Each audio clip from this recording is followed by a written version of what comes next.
Menjawab hoaks Erick Thohir tentang tim Amin yang ia sebut akan bubarkan BUMN. Begini jawaban tegas Anies. Jelek banget deh. Dari Timnas Amin bicara BUMN dibubarkan jadi koperasi. Ya berarti ada 1,6 juta pekerja di BUMN, berarti akan nganggur. Jadi pelepasan 1,6 juta dikala kita membutuhkan lapangan pekerjaan yang sangat dibutuhkan, justru menambah isu pengangguran. Saya lihat juga di sosmed nih Pak Anies nih lagi dibilang Pak Anies lewat timnasnya pengen menghapus BUMN dan mengganti dengan koperasi kalau menang.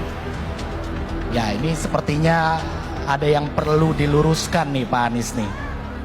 Bahkan sudah diberikan statement sambutan dari yang bersangkutan gitu. Bertanya, kalau BUMN dihapus, gimana nanti pegawainya? Gimana jutaan pegawainya? Silakan diluruskan Pak. Ini hoax atau benar nih kira-kira?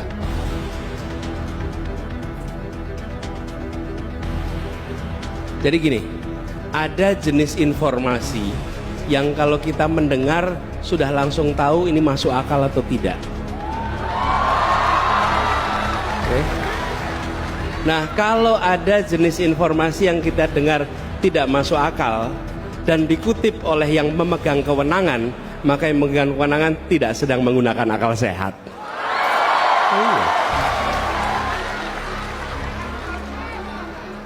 Kan kira-kira mana mungkin BUMN dihapus, mana mungkin.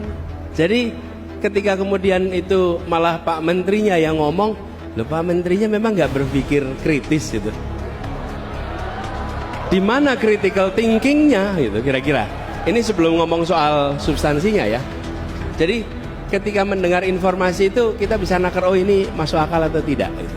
Ini jelas tidak masuk akal. Nah, apa yang terjadi? Malah justru harus ditata ulang. Kelihatannya BUMN kita ini sudah banyak yang mengalami problem yang terlalu besar. Kita nggak usah bahas di sini problemnya.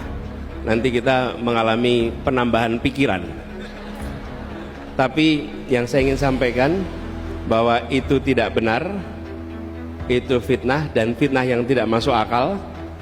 Kemudian kami ingin tegaskan, BUMN ke depan adalah BUMN yang menjalankan fungsi negara. Negara itu punya dua tangan. Satu namanya birokrasi, satu namanya korporasi.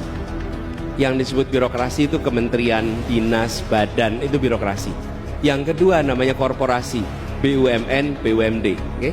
Dua-duanya punya tugas melakukan pembangunan. Jadi, badan usaha milik negara jangan dipandang sebagai badan mencari untung bagi negara. Negara tidak bekerja mencari untung. Saya tadi malam katakan negara tidak berdagang dengan rakyatnya. Oke? Jadi dia menjalankan fungsi pembangunan. Nah, ada jenis-jenis kegiatan yang kalau dikerjakan pakai birokrasi sulit. Lebih mudah bila dikerjakan lewat korporasi. Saya beri contoh, kami di Jakarta mengelola kendaraan umum. Bisa dikelola pakai dinas perhubungan, bisa. Tapi kalau pakai dinas perhubungan ada ketentuan regulasi yang rumit. Kalau belanja pencatatan aset rumit sekali, aset negara. Mau melepas aset rumit sekali. Mau merekrut orang rumit. Mau mengganti orang rumit. Kenapa? Karena itu adalah pegangan birokrasi. Tapi ketika ini jadi korporasi, PT, badan usaha milik negara, milik daerah, apa yang terjadi? Belanja mudah, membuat kontrak mudah, melakukan rekrutmen dan pemberhentian mudah, ada kelenturan korporasi. Nah, ini yang diharapkan ke depan. Jadi kita negara mengandalkan pendapatan dari mana? Satu dari pajak, yang kedua dari pendapatan non pajak dari misalnya sumber daya alam dan lain-lain.